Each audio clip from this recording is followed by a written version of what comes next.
where the U.S. is predicting that the workforce is going to have to be about 60% of some type of bachelor, master's, or PhD degree, and South Carolina is on a projection to be 30 to 40%. We need to find ways to close that gap. I think a lot of people, when they think about manufacturing, think about the dirty old environment that you've seen years past.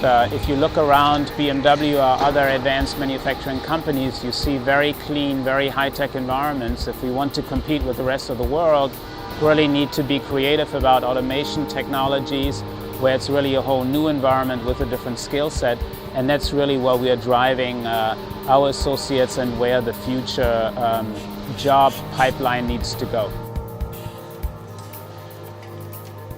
Today's manufacturing environment is highly sophisticated. We take our general machine tool technology that we've had for 100 years, and now we've integrated with a very complex computer system. So the operators have to be highly skilled, highly trained. In my group that does the advanced manufacturing research and development, we have just as many PhDs in our group as we have associate technicians.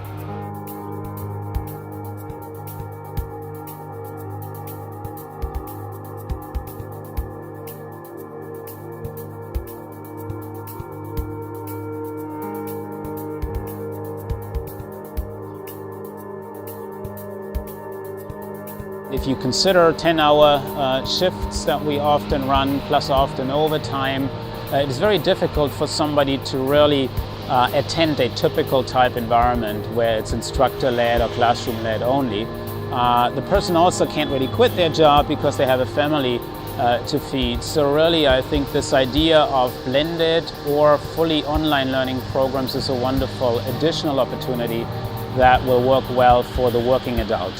I think the traditional approach is still important and has its place, but I think we really need to expand these new creative approaches as well. There will always be a place for the traditional four-year learning experience on campus, but more and more students, and we see this in Fluor, want the ability to utilize current technology. So I never would have been able to do this program if it hadn't been online, and it was sort of a perfect match for me when I read about it. When the program came on, it was for the supply chain, which was what I was interested in, with a background in industrial engineering. My company helped me financially and supported me through the entire program.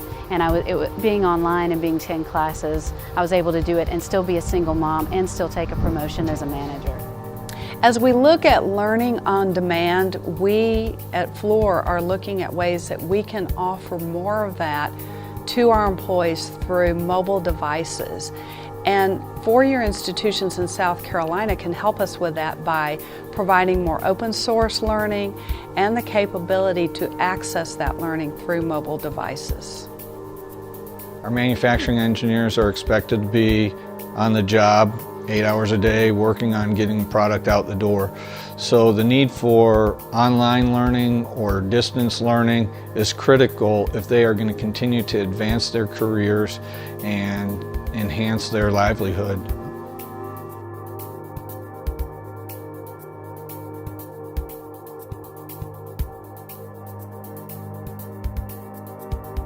Whether you talk an engineering degree or you talk a two-year degree or even high school, what's important to us that students come in with life skills that I can really employ in the workforce and that are transferable in the workforce.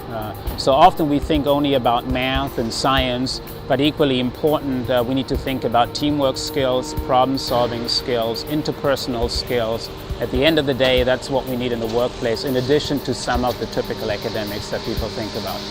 We need to continue to develop and emphasize the technical foundation, math, science, and also make sure that they understand the importance of the general competencies such as strong and effective communication and being able to work together as a team in a team environment successfully, that emphasizing those factors together will help build a foundation for success for our needs.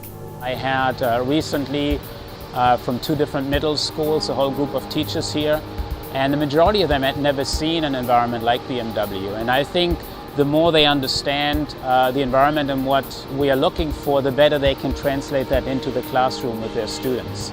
On the other hand, we with BMW go out into the classroom quite a bit.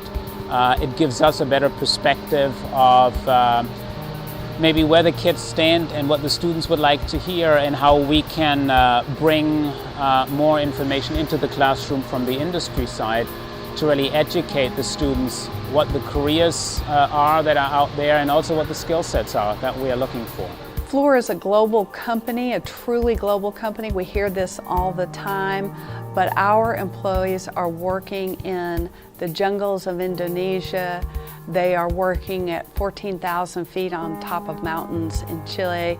They are working all over the world. It's an exciting career with lots of different opportunities.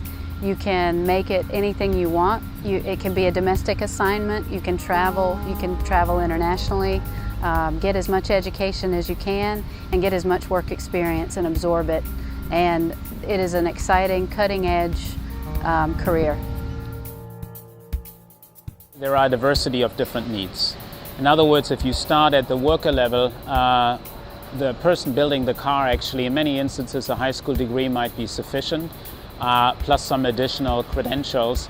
But then we have, of course, the next level, which is more like your skilled trade, where we would need somebody with a 2-year degree plus hands-on experience, something like our Scholar program builds, to really be able to work in multi-skilled maintenance or automotive technician or really production technician. And then, of course, at the next level, you would have your engineering disciplines or your supply chain disciplines, where you really would need a 4-year degree. So I think what the mistake we often make, I think, is that we say it's either high school or 4-year degree, and we forget that there is a skill set in between that's very important to companies like BMW or Michelin or GE or any other manufacturer around.